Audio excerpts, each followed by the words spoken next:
and ask me about my split lip battling the police. Okay, so tell me about your split lip, Doug.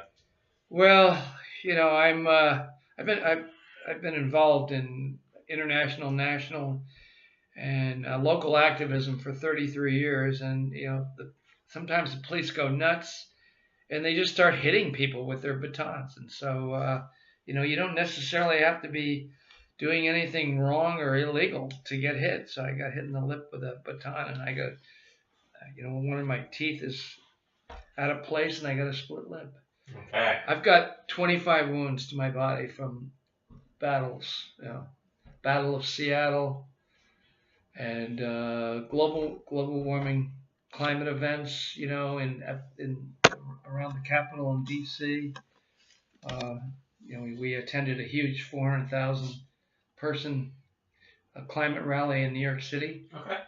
2 years ago. So, the G8, the G20, I've been to it all, and sometimes the people get out of order, and then the police overreact like they did in Seattle.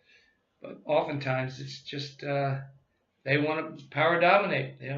So tell people, the viewers, who you are and what you do, how you got into all these police activities and demonstrations and.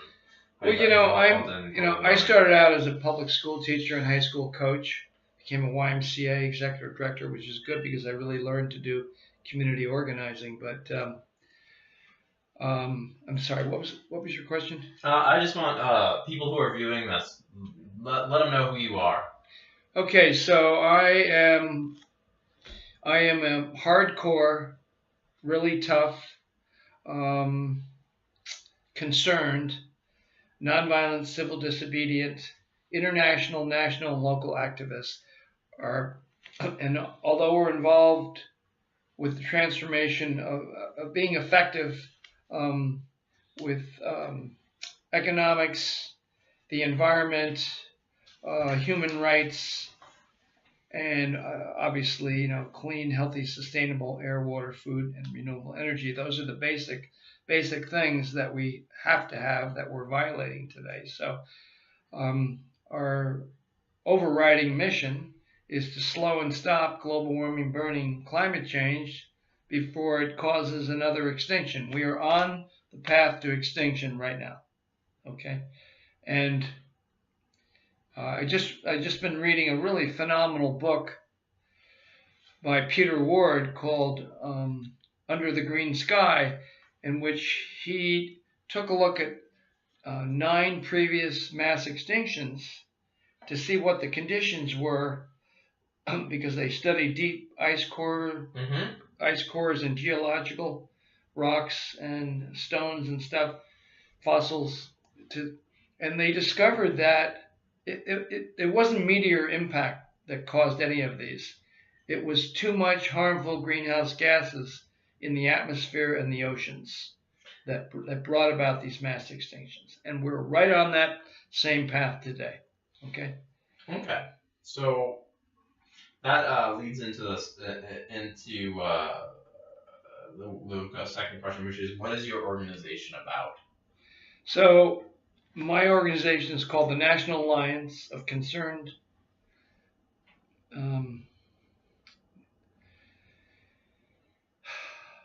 Americans for the Well-Being of All People and Earth, Inc.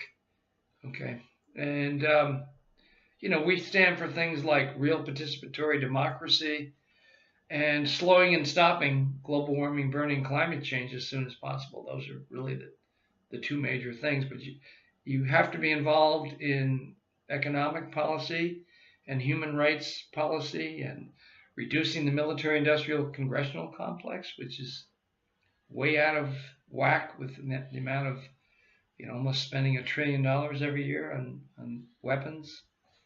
We spend we spend more money on weapons each year than the next 12 countries combined. It's sickening.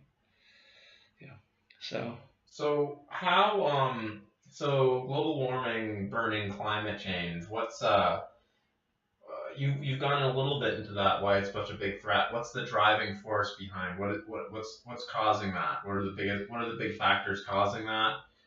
Well, ultimately, you've got large-scale corporate industrial capitalism that's beating heads. You can't, let me put it this way, you can't have infinite economic growth and a sustainable environment. It's an oxymoron that doesn't work. So we have to find a way to have smaller scale capitalism meet socialism halfway, so that the environment's not only about protecting the environment, it's actually about protecting and enhancing and renewing the environment on one hand, and then making sure that the basic necessities of human beings are met. And that's, you start with clean, healthy, abundant air, water, food, and renewable energy, but then you got to have clothing, housing, healthcare, education, transportation, and those basic things as well. So all of those are factors in this you've got to make sure that you can't have overly destructive and predatory large-scale corporate capitalism, which is systematically destroying the environment, which is your basic resources that you need to survive. So go into the mechanisms of how large-scale corporate capitalism is destroying the environment. So walk me through that, if you could. Well, I mean, I think we're putting too much emphasis on large corporations. Okay. I mean, we have a problem from the beginning all over the globe with I call it the patriarchal paradigm of power dominance to control. You know, men wanting to dominate and control. It's the old famous quote: "Power corrupts, and absolute power corrupts absolutely." Okay, and so that's what we've got here. I would much prefer to see corporations operating at the local bioregional level, okay, and not so much at the national, international level where you have so much concentrated power. So that's something we're going to need to work on. I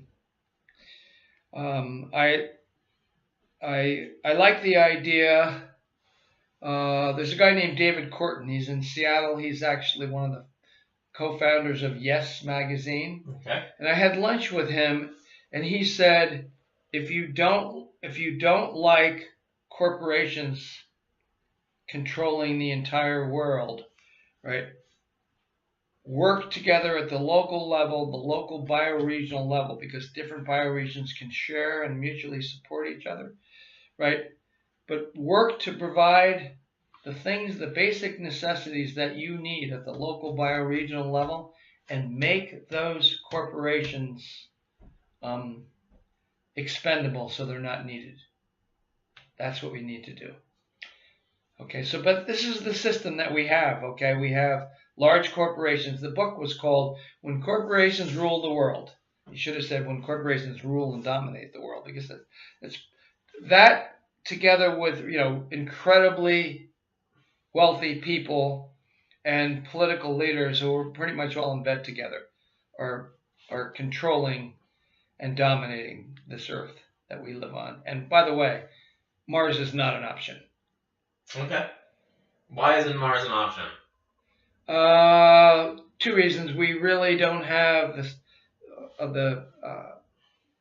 the adequate spacecraft to get people there, and they would have too much difficulty surviving at this point if they did get there. So, and that's true of every planet. You know, later on, eventually I believe we will do that if we get our act together here first. So you mentioned, let's take this last 6 minutes. You mentioned that one thing that people can do is to sort of try to do things to make large corporations expendable in their community.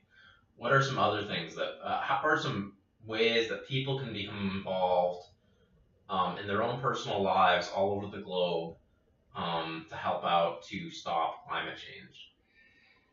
Well, I always feel that if first off, the steps are that you need to get yourself well informed and educated, so you know what's going on, and then you have to move from there to some degree of concern. Okay. When I did the research, and I did a lot of research starting in 2000. When I did a lot of research into global warming, burning climate change, I realized that this was really a severe and dire problem. So when I got that realization, because I had the knowledge and education and information to back it up, then I became very concerned. And once I had the concern, then I was ready to get out there and do some serious activism. So I think something that everybody can do right where they are is first they can do something personally to lower their carbon imprint. Okay, take public transportation more. Carpool, ride their bikes more, eat less meat. Everybody can do something, and everybody ought to do something personally to lower your carbon footprint. And the next thing that you can do is pull together with other people in your community.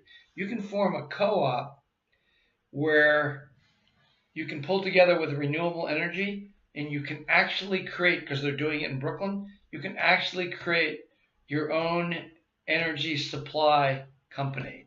You don't need to go through Western Electric or EverSource.